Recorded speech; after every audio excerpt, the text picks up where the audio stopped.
The Ukrainian military claims a large Russian ship has been destroyed near the southern port city of Berdiansk. Officials shared images and a video on social media. Details of what caused the explosion and fire on board the ship are unclear. However, the Ukrainian military have claimed it was a ballistic missile strike. In a post on Facebook, Ukraine's Navy says a large landing vessel, the Orsk, was hit in the Sea of Azov this morning. The post claims, the Orsk large landing ship of the Black Sea Fleet of the occupiers has been destroyed in the port of Berdiansk, captured by Russia. According to media reports in Ukraine, one Russian ship has sunk and 2 others are on fire, after an ammunition depot and a fuel warehouse were hit. It is not possible to confirm this information from external sources, but images and footage show a significant fire with a video appearing to show a missile hitting a boat. Ukraine military claims there are 3 dead and 3 injured on the vessel Novocherkasska following the Ukrainian ballistic missile strike. The other vessels reportedly hit were called the Saratov and Zdetnuv FBC. Both ships were reportedly on fire following the attack. Deputy Defense Minister Hanna Maliar told Ukrainian TV the military had hit a huge target, capable of carrying 20 tanks, 4 to 5 armored vehicles and 400 troops. Russia captured Berdiansk weeks ago and has been using the port for refueling. The city is of major strategic value to the Russians, lying between Crimea and the besieged city of Mariupol. Capturing the towns of Berdiansk and Melitopol is part of Russia's bid to create a land bridge from Crimea to the Russian border. Poor morale among Russia's troops, particularly the high number of conscripts forced into battle, may be undermining Vladimir Putin's military efforts in Ukraine, according to observers.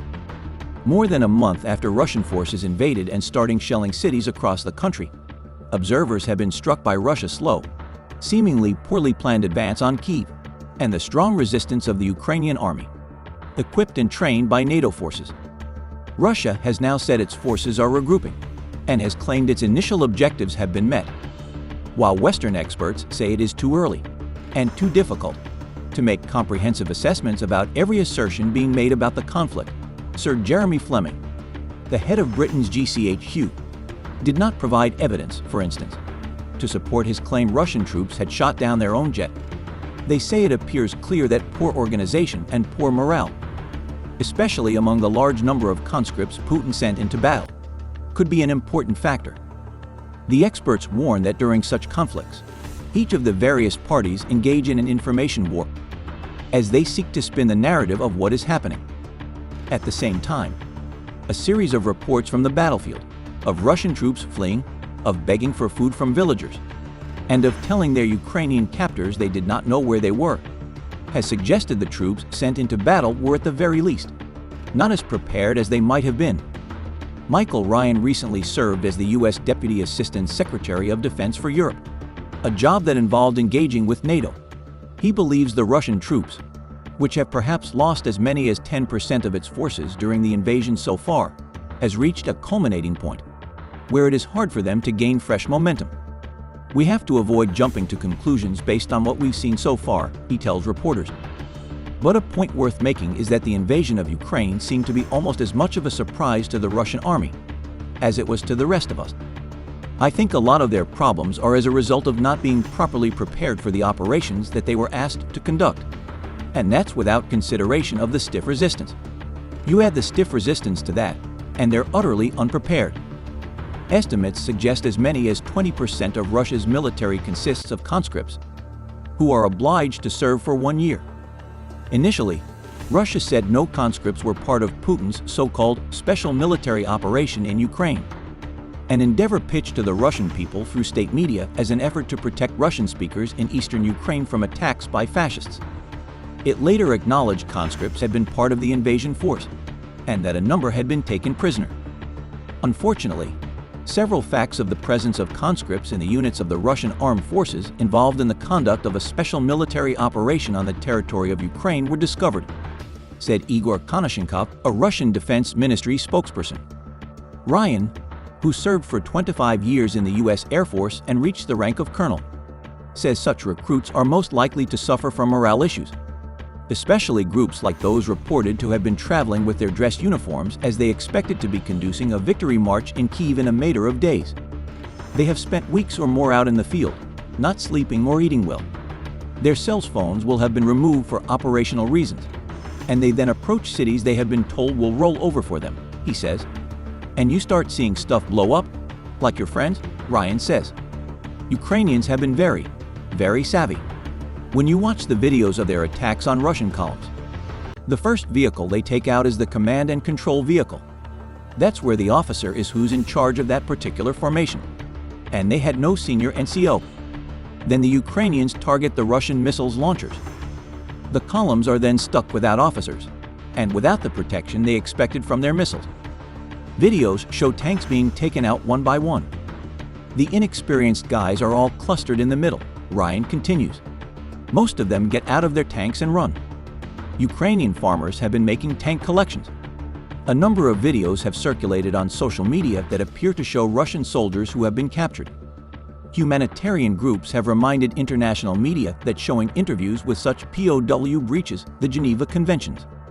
2 weeks ago, CNN was the only international broadcaster present when Ukraine provided a number of POW to speak. I want to tell our commander-in-chief to stop terror acts in Ukraine because when we come back we'll rise against him, said one. Another said, Putin has given orders to commit crimes. It's not just to demilitarize Ukraine or defeat the armed forces of Ukraine, but now cities of peaceful civilians are being destroyed. At the same time, Ukraine has said it investigating unverified reports that its soldiers tortured Russian troops captured in the fighting. We take such cases extremely seriously. There will be an investigation.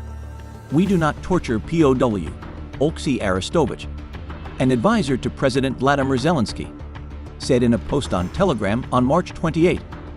One of the most striking pieces of footage apparently showed a group of young soldiers from the Donbass in a military truck, cursing their predicament and denouncing the mission that has taken them to the southern Ukraine city of Sumy, the location of some of the fiercest fighting.